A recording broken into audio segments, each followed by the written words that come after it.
ഇന്നലെ മുതൽ നമ്മളെല്ലാവരും കടുത്ത ആശങ്കയിലാണ്.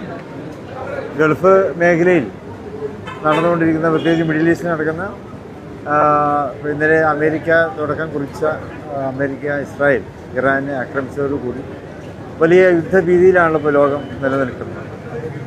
പ്രത്യേകിച്ച് ഗൾഫ് രാജ്യങ്ങളിൽ മുഴുവനും അതിൻ്റെ പ്രത്യാഘാതത്തിലാണ് ഉള്ളത്. ഇപ്പോൾ നമ്മൾ ഇന്ത്യക്കാരെ സംബന്ധിച്ചിടത്തോളം 40 ലക്ഷത്തോളം മലയാളികൾ തന്നെ അവിടെ ഗൾഫ് രാജ്യങ്ങളിലുണ്ട്.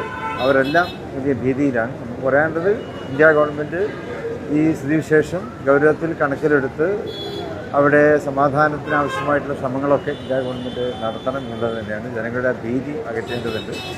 പിന്നെ ലോക രാജ്യങ്ങളും ഈ യുദ്ധ സാഹചര്യത്തിൽ അത്ര സന്തുഷ്ടരല്ല. അമേരിക്കയും ഇസ്രായേലും ഒഴിച്ചു കഴിഞ്ഞാൽ ബാക്കി രാജ്യങ്ങളൊക്കെ തന്നെ ഈ യുദ്ധത്തെ അപലപിച്ച് കൊണ്ടിരിക്കുകയാണ്. എല്ലാ രാജ്യങ്ങളും, യൂറോപ്യൻ രാജ്യങ്ങളും മറ്റെല്ലാ രാജ്യങ്ങളും.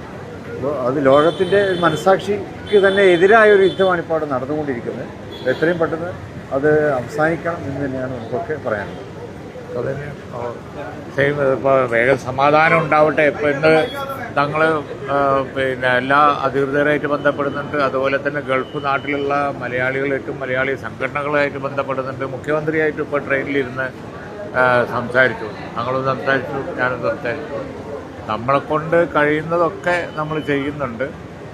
കേരളീയരായോടും അതുപോലെ തന്നെ നമ്മുടെ നാട്ടുകാരോടും മുഴുവൻ പറയാനുള്ളത് സമാധാനത്തിലിരിക്കണം.